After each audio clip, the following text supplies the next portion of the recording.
ഇതാണ് അന്തരീക്ഷത്തു നിന്ന് വരുന്ന ഉൽക്കയിലെ സ്റ്റോണിൻ്റെ ചെറിയ കഷ്ണം.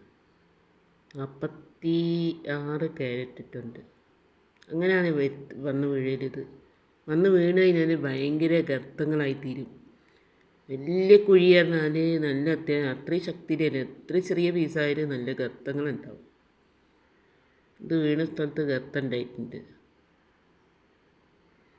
ഇത് നക്ഷത്രാനന്തര ബഹിരാകാശത്തു നിന്ന് വന്ന ഉൽക്ക സ്റ്റോണാണ്. എത്രയോ പ്രകാശവർഷം അകലെ നിന്നും ഭൂമിയിൽ പതിച്ചതാണത്.